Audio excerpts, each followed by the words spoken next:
All right. Well, great. Yeah, thanks for the intro, Ty. It really is great to be here in front of folks who are really here from the beginning at the design, which is where we love to start, having the intentional thought of needing to go solar now with the new Title 24 requirements. And so we want to be here as a resource to help make it as easy as possible and also as aesthetic as possible, because we want you to really love the solar array that we install. You're going to be, homeowners are going to be looking at it almost every day, unless it's on a flat roof. So we want it to look beautiful. So yeah, really happy to be here in front of you guys today. And then just the other hat that I sometimes wear is actually on the board of the Central Coast Green Building Council. So we've been working with the Sustainability Committee of AIA with Dee and Ed DeVicente to do collaborative Green Building Council AIA initiatives for our shared mission of sustainability. So really happy to be here in front of you all today. The topics that we will be going over today are just a quick refresh. I know most of you probably know how solar basically works, but a quick rehash onto the Edison and net energy metering, and then a quick financial look just to have familiarity with what the numbers look like. And then really jumping into the design considerations and what the setback requirements are based on CAL FIRE.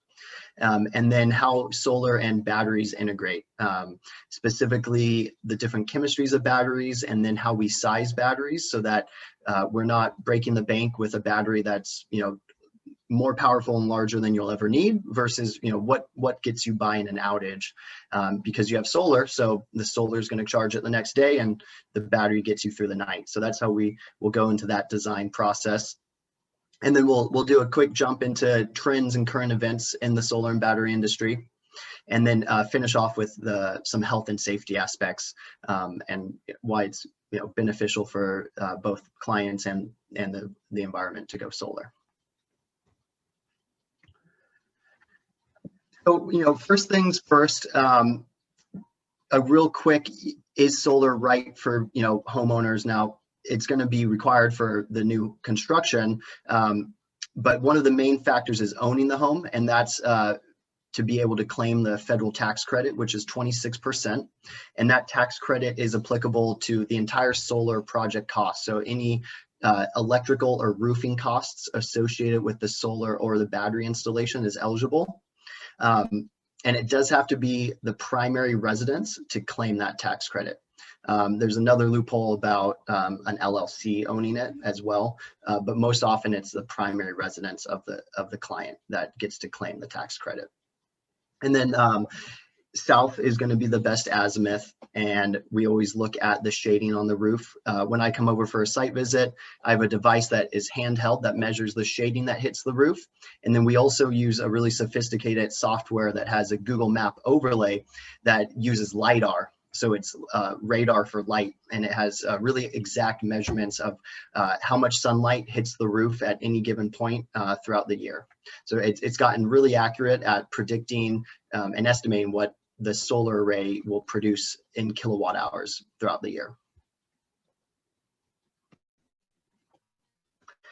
Now, just a real quick how solar works. The sun's rays are putting DC current into the panels and pushing the electrons, and then it needs to get inverted to AC current. So there's either a standard string inverter that does it at one location, or the more popular method nowadays is microinverters, which are underneath every single panel.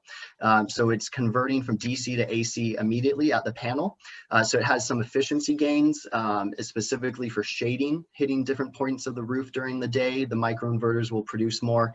And then there's also some safety concerns, which help with the microinverters being at the panel. And that has to do with some CAL FIRE requirements. The power gets fed back into the home electrical appliance panel, and then feeds all the appliances in the house, path of least resistance. The solar is going to power anything in the home to start, and then it goes back through the meter. Because of California's net energy metering, what's happening is the smart meters keeping track of the time of day and the value of the kilowatt hour when it gets fed back into the grid. And then the homeowner will be using against that credit at nighttime. And it's based on the time of day and the value of the kilowatt hour when it's fed in. So that was how NEM works. They do a yearly true up. So what customers should expect is about a $10 a month bill if we're offsetting 100% of the usage. And then they get a yearly bill from Edison showing if they have a little bit of a credit or a little bit of a bill. And so the way that we size it most often is to do 100% offset of the actual usage. And something to keep in mind, the difference in rates for Edison's peak pricing versus non-peak is about 20 cents up to 40 cents a kilowatt hour. So it almost doubles for that 4-hour window.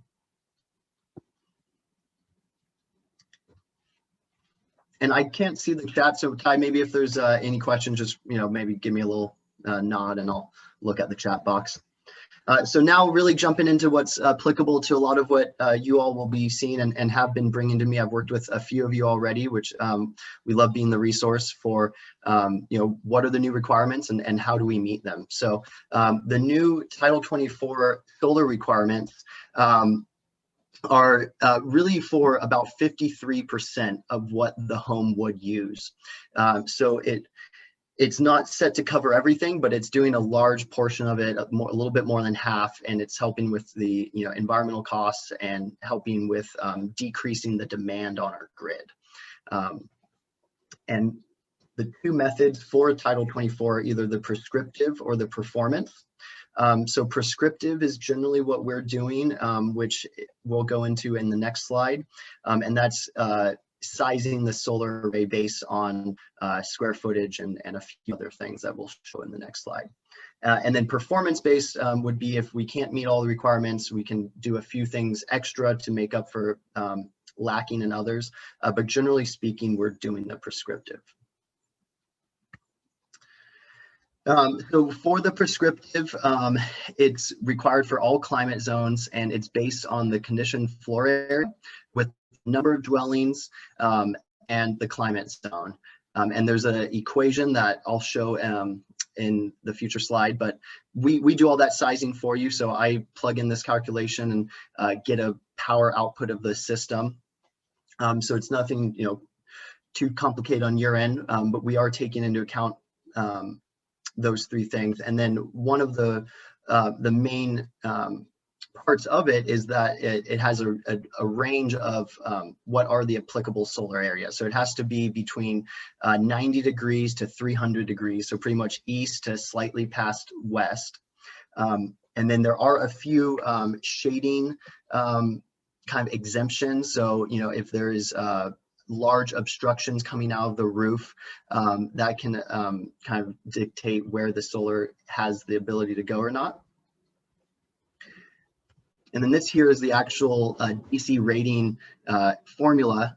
So generally speaking, we're in zones 5 and 6. So what we're doing is we're multiplying the square footage by this number A, which is a constant, and then dividing it by 1,000, and then adding this other constant based on the number of dwelling units. So again, when we do this calculation, we're usually getting about 50 to 60% of what the home would normally require. When we're doing our solar analysis for an existing structure, the best return on investment is doing 100% offset. So that is what we always recommend to really maximize the return on investment. But if we're just looking to meet Title 24 requirements to get the permit and make the build happen, then about 53% is what would be looked at for being offset. And then there are a few exemptions. There's 6 exemptions. There's really only 3 that I think are most applicable to what we'll be working with, but the first one is if there's less than 80 square feet of solar roof space that's acceptable. And what is deemed as acceptable is having 70% or greater of access, which is meaning sun access, or there would be 30% or less of shade hitting the roof throughout the year. And generally speaking, that's where we recommend customers have the threshold of shade too. Before this exemption, if we go on site and we're losing more than 25% because of shading, we'll usually recommend looking at a different location or maybe a ground mount or something. And then the other exemption is for a certain climate zone, not applicable to us. There's an exemption for larger than 2-story multifamily units, as well as a residential building if there's not adequate enough roof space for multifamily buildings. The other exemption is for plans that were approved prior to January 1st, 2020. So most likely we've all ran past that exemption. And then the exemption number 6 is if it's paired with energy storage, then the PV system can be 25% less. So that is something to keep in mind, especially because we are doing more and more battery storage. So that's able to happen because the batteries we work with now are smart batteries and programmable. So we can tell it to do self-consumption and what's called time of use mitigation, and allow it to offset some of the stress on the grid.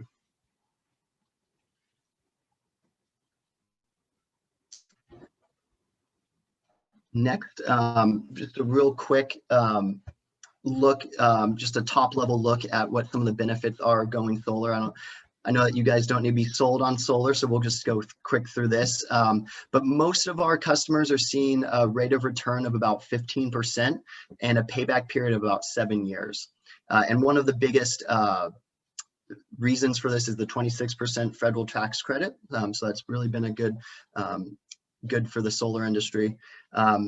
It does add value to the home. There's been independent studies showing it adds around 15 grand to the home value, and it does not need to be reassessed, which is good.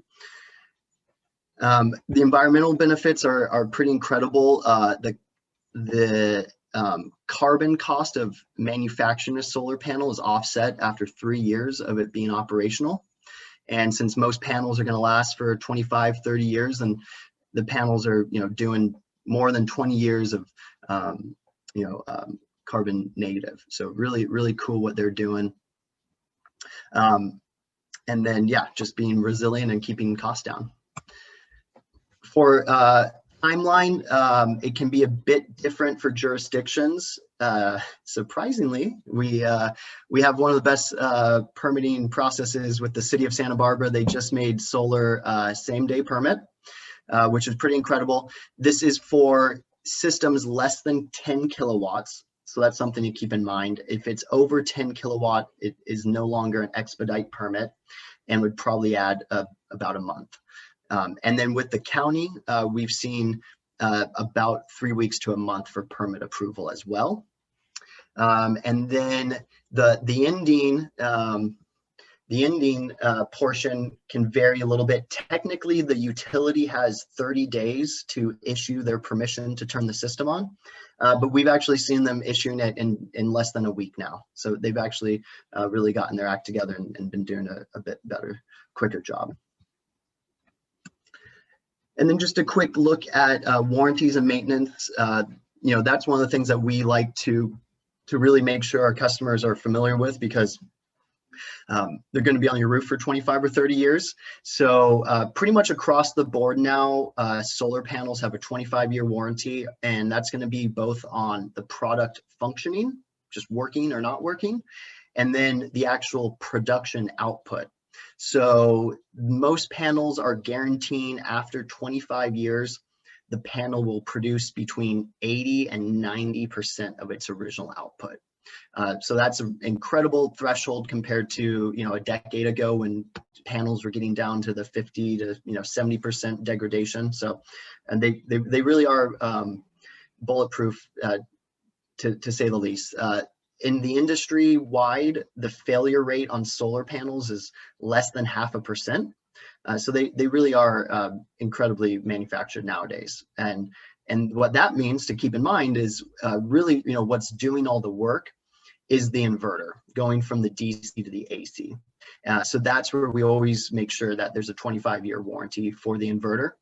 A lot of string inverters still have a 12-year warranty, but what we'll do is just build in the cost of extending that warranty directly into the cost of the system, so that it's taken care of for the customer and it's 25 years across the board.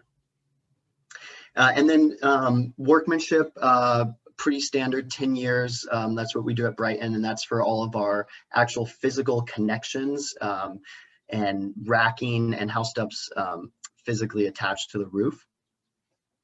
And then really the only thing is about a year, once a year, cleaning them. There's actually no moving parts that are going to need to be serviced, but washing them off, getting some particulate off of them is recommended in the summer, right before the longest time of year when the days are producing the most kilowatt hours. And then who doesn't like free money? We love it when the feds are giving us some money back. So it was great that in the December spending bill, the federal tax credit got extended to stay at 26%, and that is until the end of 2022. So we got about another year and a half. And again, this is on all costs applicable, some roofing cost, electrical costs, permitting, batteries. If the battery is charged by at least 75% renewable energy, so if battery is paired with solar, then the battery is eligible for the tax credit as well. And then if you don't have the full tax appetite in the first year, then the remainder of the tax credit will roll over to subsequent years.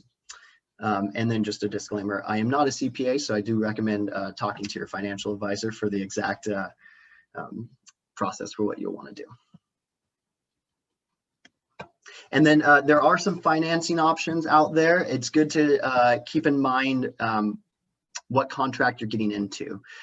So if you have the cash, purchasing it outright, it's going to be the best return on investment, and you're able to claim the tax credit. And then once it pays itself off, you're essentially getting free energy for the next 20 years or so. We do have loan options that we work with, and most of them in the industry are zero down, they're secured, and they have anywhere from an 8 to 20-year option. It's good to keep in mind that you want to look for the one that's going to have a fixed rate and no penalty for paying it off early. Because if you can pay it off early and avoid some of that interest, that's going to be a better return. And then one thing to keep in mind is the lease and PPA options. PPA stands for Power Purchase Agreement. So what that means is that a third party, usually the installer, is owning the actual equipment and then selling you the kilowatt hours based on a contract that you sign with them. We don't really do any of this unless it's with a nonprofit.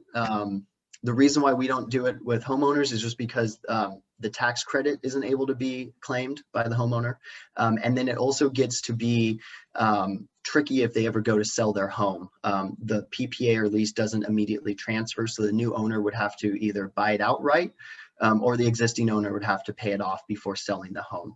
So it can get a little muddy sometimes. That being said, if it's a nonprofit, for instance, that cannot take advantage of the federal tax credit, then oftentimes a third-party investor will come in, pay for the system and claim the tax credit, and then amortize the cost of the solar over 7 years, so that after 7 years, the nonprofit then takes ownership of the solar array. So that option, that scenario, PPA options are a good fit. But generally speaking, we recommend either a cash purchase or a loan outright.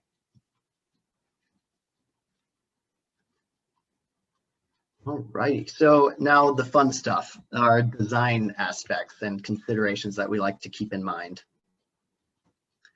So one of the most obvious, but good to be talked about, is the material. I'd say 90% of the roofs we install on are asphalt comp shingles. But if you're asking what our favorite is, we really love standing metal seam. And one of the reasons for that is we're actually clamping to the metal seams and not penetrating the roof. So it just makes for a 100% waterproof guarantee. You're never going to have anything open up. And then we've been installing a lot on PVC roofs as well. There's some really good PVC deck attachments that have a integrated solar U-ply on top of them. So it makes for a really easy heat seal on top of the roof and again, really waterproofed. Tilt and azimuth play a role in our climate. Around 20 to 25 degrees is going to be the ideal tilt for where we are latitudinally. And then obviously the south pitch is going to be ideal. When we go from east to west, there's about 15 to 20% loss compared to south. So that is something to keep in mind. It's nowhere near prohibitive, but for getting the most production out of the panels, we're always going towards the south. And so, you know, on a home like this up here, you can see there's a lot of valleys and smaller sections that we really can't install in these east-facing sections right here. So it means that we're left with these south-facing sections that are broken up. And then because they're broken up by valleys, they have to be taken into account with firefighter setback requirements. So it's something else to keep in mind, and we'll go into those setbacks in just the next slide. The dimensions of each panel is about 20 square feet, and they're about 50 pounds. We never really have a weight issue on existing structures, 16-inch on center rafters. You know, they're going vertically and our solar racking is going horizontally. So it actually is reinforcing the roof in a lot of situations and giving an extra layer of grid to really sturdy up the structure. Conduit runs, we always try to hide them. We like to make for an aesthetic insulation. We don't like them to be exposed on the roof. So we'll run them in attics or inside soffits and any crawl space that we can.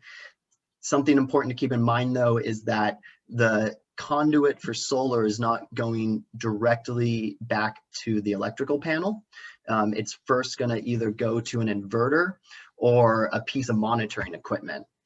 So we're usually running the conduit just right next to the side of the electrical panel, putting our equipment and then going into the electrical panel from there. And generally speaking, 3/4 inch conduit is plenty for what we're working with. An inch is safe, but 3/4 is what we use every day. When we're inside the home, we're usually using flex conduit. And then outside, we're using rigid EMT. Any questions there? I know that was a lot to cover. Great. So next consideration is the CAL FIRE fire setback requirements. And they actually got a little bit easier on us about 2 years ago. So the main difference is that this setback between the top of the solar panels and the ridge of the roof has to be 18 inches. It used to have to be 3 feet on either side. So now it's only 18 inches, which gives us a bit more room to play with. And then for a cross gable roof, you'll see here, the side of the solar array to the edge of the roof, there has to be a 3-foot setback. And what this is for access for first responders to be able to walk up on the roof, and then if they need to, what they do is they'll cut a hole in the top of the roof and let the smoke vent out. So that is the other reason for the safety of microinverters. California has what is called a rapid shutdown, and that is a law meant to protect the firefighters and the first responders who are going to go on the roof and cut a hole to vent the building. And if they accidentally cut solar conduit and it's still energized, they're going to be hit pretty hard. So the rapid shutdown law states that when the power goes out from the grid, which is what would happen when a firefighter comes on site, they're going to cut the power from the main coming in from Edison. As soon as that power gets cut from the grid, the panels have to discharge and stop producing electricity at the panel level. So that means any conduit coming directly out of the solar panels is going to be not powered. have no energy coming into it. And so that's for the safety of the workers, and also something to keep in mind, solar does not work when the grid goes down unless it's powered by a battery. And that is something that a lot of homeowners just, maybe don't make tie together. Think about how the solar does need the complete circuit to have the flow of electrons and to produce electricity. So what the battery does is allows for the solar to be independent from the grid and isolate itself during an outage. But without a battery, we got to keep that in mind. And then over here, any valley needs to have 18 inches on either side of the valley, so a total of 3 feet.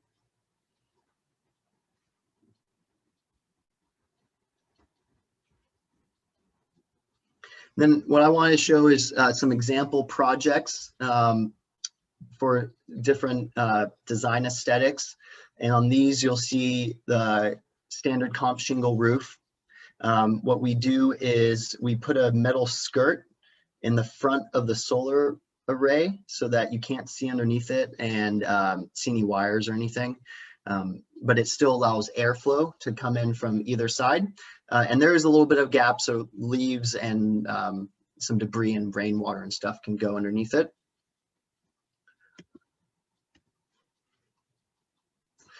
Here are some unique applications.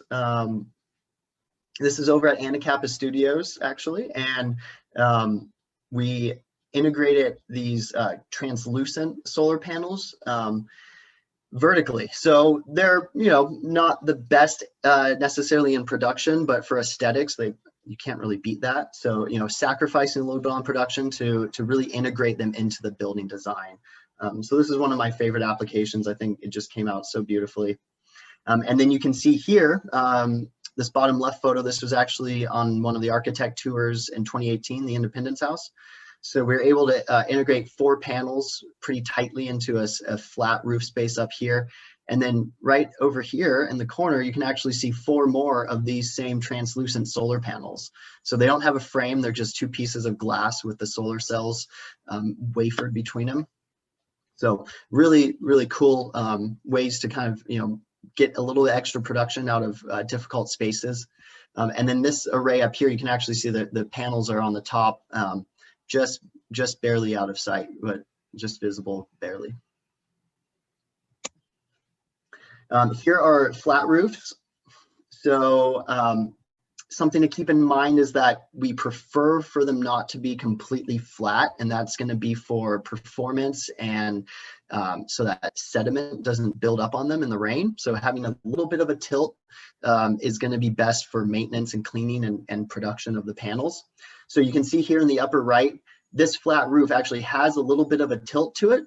So we were able to keep the array as one single rectangle. Whereas at this bottom right photo, you'll see we put a tilt kit into it. So it's a little bit higher in the back compared to the front. So one consideration with that is that they would have to, if there was another row of panels, we'd have to have spacing between rows for the shading. So that's just something to keep in mind for capacity and how much we can actually install. And then here, bottom left, you'll see this is actually on top of Deckers. And this is called a ballasted design. And it's an east-west orientation and held down by ballast blocks. So it actually minimizes the shading that's hitting the panels and allowing for a lot more panels per square foot. And then the ballast option requires a lot less roof penetrations because as you all know, flat roofs, more tricky and expensive to waterproof on. So it doesn't completely get rid of the attachment requirement because we're in a high seismic area. So essentially the attachments are usually at the corners of the larger sections of solar panels, and it's to prevent the lateral shift. And then here are some examples of ground mounts. We use usually 1-inch sonotubes with concrete. There was a Sorry, computer's dying. There was a really cool ground anchor attachment called an earth anchor. That was a 4-foot long lag screw that was about 3 inches in diameter. And that was really cool because we drilled it into the ground and avoided cement, and the carbon footprint came down a bit, labor went down a bit, but unfortunately the local jurisdictions pushed back against that, and they didn't like the calcs on them. So we went back to concrete. It's a great, for structural, it's great. This bottom right array is one of our larger ground mounts. It's 70 kilowatts. It was about 190 panels, and it's for a well out at about 100 home HOA in San Ynez, and they're set to save about $1 million in PG&E costs over the 25 years. So really incredible what solar can do for the pocketbook, not just the environment. We're going to jump into batteries. Any immediate questions on solar design while it's on top of mind? Here we go. If you use the panels that have microinverters built in, do you still need the inverter equipment at the electrical panel? Good question, Ken. What then gets installed next to the electrical panel is what's called an AC combiner box. It's about 14 inches by 16 inches, and it does need to be next to the electrical panel. It doesn't have to be right next to it. And then that also has some monitoring equipment in it too. So that's what's going to give us production at each individual panel level, which is really handy. Let's say 10 years from now, we see that there's a panel that's producing significantly less than all the other solar panels. We'll come out, do a field test, show it on the monitoring software, and then get a replacement for the customer and do the warranty claim. Elena asks, concerns with ballasts, compression limits of roof membranes, significant weight issues for structural. Yeah, good question. We're usually putting the ballasted blocks on a mat, especially if it's a PVC roof, for that very reason of not scratching and compromising the waterproofing. We do structural calculations, and that is all taken into account with the solar permitting. So that is a good question, but usually we haven't had a weight issue when we have done the permitting.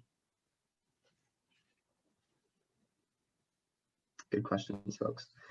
Alrighty, so adding a battery.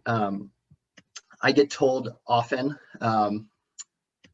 at my site visits, people say, I want to go off grid. People are a little fed up with the utility performance or power shutoffs, price increases, all that stuff. But it actually is very beneficial to be connected to the grid.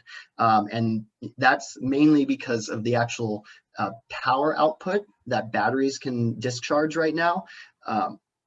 Significantly less compared to what the grid can provide. So what we're doing is designing a battery backup system where when the grid goes down, it's functioning like an off-grid scenario. But during normal operating conditions, it's performing on the grid. And that's going to actually, cut the price of a battery in half. If we're designing a true off-grid scenario, we're sizing the battery for 3 to 5 days of inclement weather, so that in a winter storm, you don't just have 1 or 2 days of storage, but you actually have enough to get you through a prolonged period of no sunshine, which we don't need to do when we're doing most of our battery backup systems. Most likely, if there was a power shutoff, it's going to be during the summer, high winds, and most likely a lot of sun. And then here, just something to keep in mind with the design and the location of the battery. My cursor is freezing, so bear with me as there we go. So we come in from the grid here. We have the main electrical panel right here, and then connecting the main electrical panel to the rest of the sub panel is actually the battery. So the battery is the physical connection, the physical electrical connection between the main electrical panel and the backup sub panel. And the reason for that is the battery has an automatic transfer switch built into it. And when the grid goes down, the battery islands itself, hits the automatic transfer switch, and the solar and the backup sub panel are now independent of the grid. So what that means is the solar can keep producing energy because it's not going to backfeed into the grid and electrocute any workers. And then it's going to charge the battery, run all the critical loads. And the way that we size the battery is to do this for 12 hours, so that when it's nighttime, your home's running off the battery. The next morning, the solar charges the battery. Your home's running off the solar during the day, and then it takes back over with the battery at night. So in theory, a battery backup, how we design it, could do backup on a critical loads panel indefinitely, until there's a severe weather winter storm and we lose sunlight. But really, we're sizing it so it charges the next day and gets you through the night.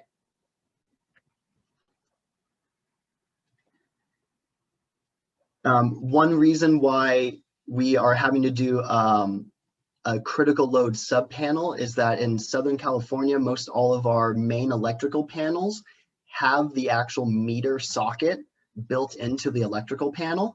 So we can't actually interrupt the feed between the meter socket and the distribution side of the panel. In other parts of the country, the meters are often separate. So it is more common to do a quote unquote whole home backup. But that gets to be a little tricky too with a lot of the larger appliances and whatnot. And we're gonna dive into that in a few slides for sizing of the battery. Something to keep in mind though, not all batteries are created equal. And we've really tried our best to find the battery that's going to be safest for our clients, and also provide the actual services that are needed, and then also not break the bank and not be a detriment to the environment. Right after the debris flow, we had an event in Montecito, and there was a lot of talk about batteries and resiliency, which is great, which we need. We really do need that in the community. Tesla Powerwalls are one of the most talked about batteries, and they are made with a nickel manganese cobalt chemistry. And the cobalt in that chemistry actually makes the batteries reactive, and they can have thermal runaway. And there's been many instances of fires from that. So not the best option when we're in a high fire hazard area. And then the cobalt degrades a lot faster. When we're talking a slow discharge like you want in the home, it's not ideal. Cobalt's really good for electric vehicles because of the quick power that it can discharge. But the Powerwall is essentially the Tesla car battery. They didn't really redesign it. They put a little bit more software on it, but it's the same battery hardware chemistry, So there's other battery manufacturers out there that are just doing home backup, and their batteries are tailored a little bit more for being safe in the home. And then they're also 100% recyclable. The batteries we use are made with a lithium iron phosphate. So iron and phosphate and the lithium, all 100% recyclable. They don't have the thermal runaway, and then they're also a lot more responsible. There's some ethical concerns of cobalt mining in the Congo. At least half the supply is unethically mined by kids. So it's really just not something that we want to support, and we have other options. So we want to use those other options. And then the only other thing to keep in mind is the cycles and the warranty. Sonnen, for instance, one of the battery manufacturers we use, considers a cycle when you use the full 100% of the battery.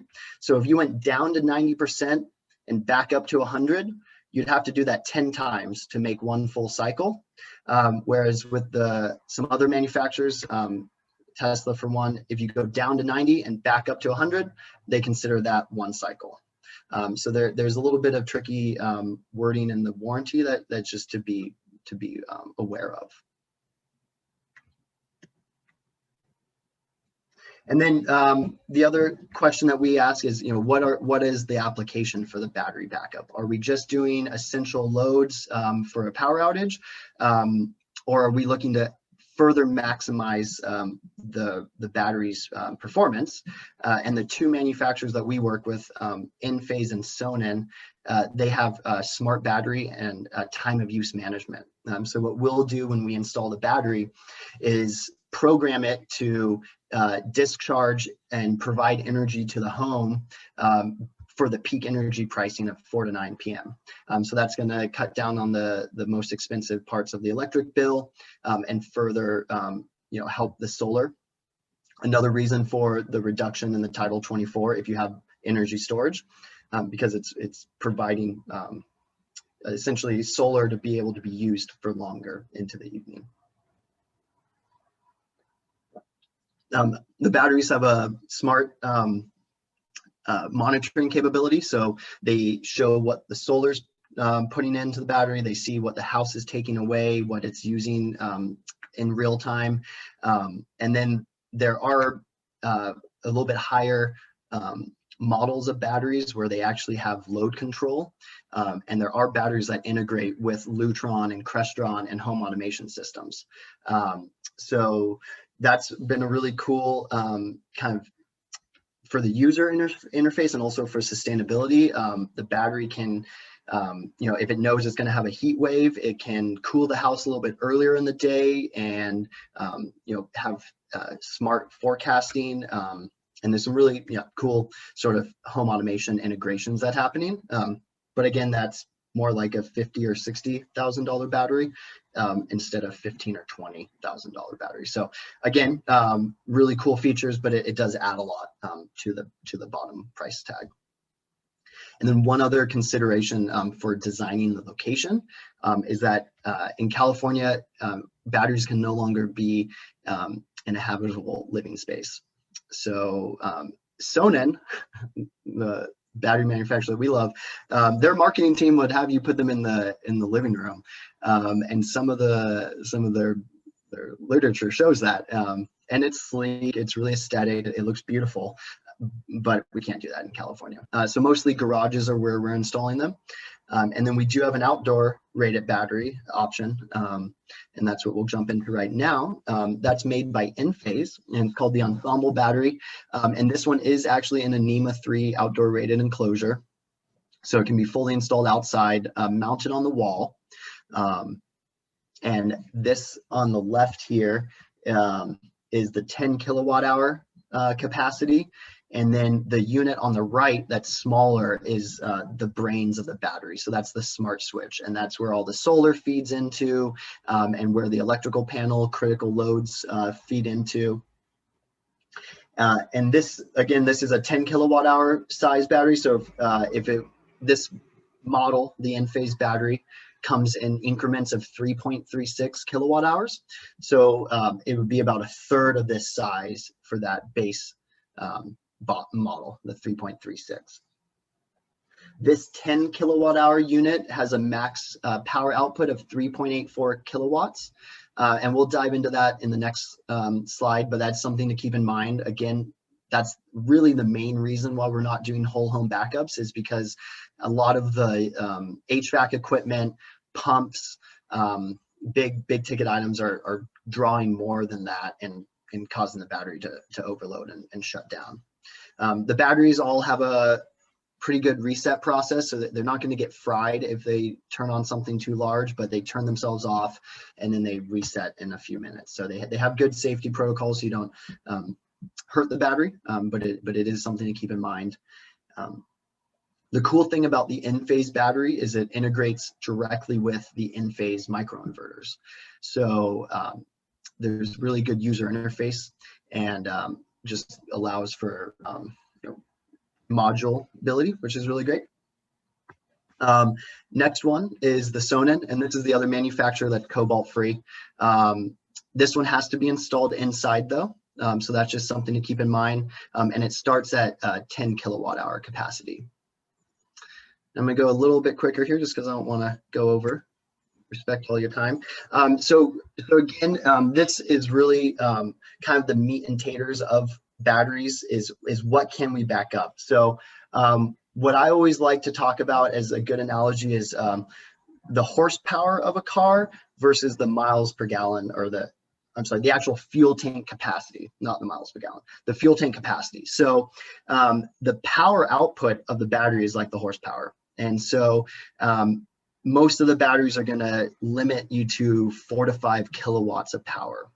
So usually what we're backing up is fridges, routers, electric plugs, lights, pumps, pool pumps, HVAC, and then large ticket electric items where we're creating heat with electricity are usually prohibited. So about 30 amps is generally a good max allocation for battery backups.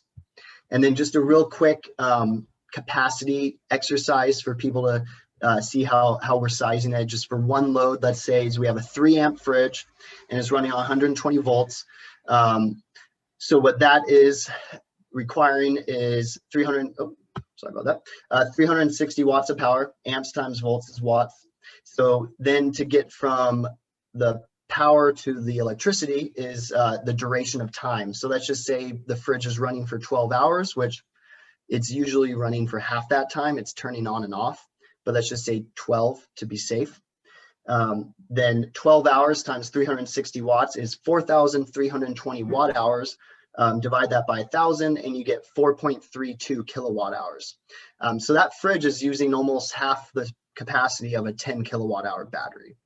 So that's something to keep in mind. That's another reason why we're not trying to overload the battery and demand too much of it, because then it's not going to meet the expectations. And then again, the tax credit is applicable for batteries that are charged by renewables, at least 75%.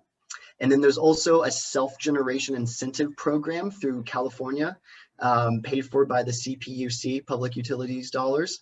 And it's based on eligibility by high fire hazard area or medical needs. And then it's based on the size capacity of the battery. So it's anywhere from maybe $1,500 to $5,000, depending on what tier you qualify for and the capacity of the battery. And then just real quick here, some trends in the industry, stuff to be aware of. There was recently in a California Assembly Bill 1139, which thankfully got shut down, but it did have some pretty dire consequences for rooftop solar. And that was going to charge pretty hefty fees and pretty much make it unprofitable for regular rooftop solar customers. So we were really happy it got shut down. A lot of our clients and industry partners gave a lot of support on that. So we couldn't be more happy that that got denied currently. And then solar roofs, something I always get asked about. We personally aren't installing them right now. A lot of it's because of the function and the actual installation method. There's a lot of attachments and wires when you have that many panels, and that gets to be a bit less reliable. And then Elon Musk had a funny comment the other day. He's like, yeah, the cost went up way more than we thought because, quote, no two roofs are the same. So something you thought they would have thought about earlier. There is some home integration with EV, electric vehicles, where you could actually be running your home on electric vehicles in the future. That technology hasn't quite hit the United States, but it's something to keep in mind. Tesla did announce the bi-directional EV charger. So that's something they just have on the horizon. And then the all-electric ordinance, we're really excited that the city's taking this in and trying to, all the jurisdictions locally are really taking the initiative to really go all electric. So we love that. And that's obviously going to be a bit more usage on electric ovens and induction stoves and that type of equipment. And then just, we're all familiar with the power safety shutoff. So having solar makes it so that in the future, if you have a battery, your solar panels keep working and you can remain in place and stay resilient. And then just real here, one last thing, just because of the health and safety aspect, I think it's really important to cover that, not all, like we said, not all batteries are created equal. So some are a little bit more of an impact on the environment, but what they're doing for our local communities is is decreasing our reliance on natural gas power plants that turn on at nighttime. So as we get to be more microgrid oriented, there's going to be some really good applications for, you know, improved air quality in our community, the safety of folks that live around those power plants, and then just resilience and the environmental benefits as a whole. So we're really excited as batteries keep coming on the market more. And I really appreciate all your time today. I consider myself an advocate for solar, so consider me a resource. I'm not trying to sell you something you don't need. I really want to make sure we get the right product for you and your clients, and do it at the right price. So again, always ask questions, and we got a few minutes here for any thoughts or questions and comments or anything. I'm yours.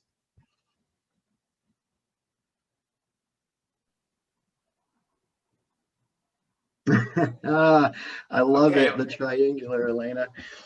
Yeah, I've only heard of the rectangular solar panels right now.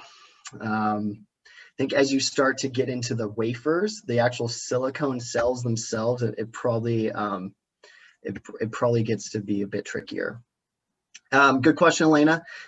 You could go down a rabbit hole on the internet with the difference between microinverters and power optimizers. And real quick, what power optimizers are doing is they are paired with string inverters, and they are doing maximum power point tracking. So what they're doing is they're changing the voltage on different panels that might be getting some shade on them to maximize the total output of the solar array. So it's kind of a hybrid between a microinverter and an old string inverter, where if you got shade on one panel, it decreased all the other panels. Power optimizers kind of work around that. And again, you know, microinverters are doing that same functionality. So we've begun to use more microinverters just because they're doing the AC to DC right there on the roof, and allowing for some greater flexibility with some of the batteries we choose, and then just shading and performance as well.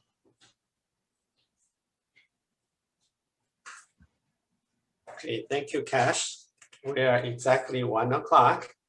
It's a perfect presentation. Thank you so much. Before we go, just want to let you know that next Wednesday, the same time, 12 o'clock, we have a special session about ADU. We have invited city, county, and the state representative to be in the session. Hope you can join us for this special ADU session. You can get more information in our website, aiasb.com. So you can join us. And also the architect tour this year, which Cash is the committee chair upon, would like to invite you to this year's architect tour, which is happening on October the 2nd. And the tickets will start be available August 9th.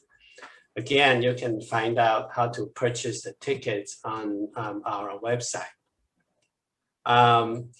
Thank you all. There is a gentleman here, John. We don't have your last name. If you're looking for the learning unit, we're gonna need your last name if you are still here, John. Okay, I think Tara just posted the link for the ADU that we're gonna be talking about next week. Alrighty, I think we will end our today's session, and thank you so much, Cash, for the wonderful presentation. I think one of those days, if we can go take a look at 1 or 2 jobs that you have, so we know what a inverter is. That will help Anytime. us. I take free shadows on my site visits. Okay, all right. Well, thank you. Maybe that's our next architect tour. Thank you. Okay, thank you. Thanks again. Thank you, Thanks, everyone. Bye bye. Thank you. Bye bye.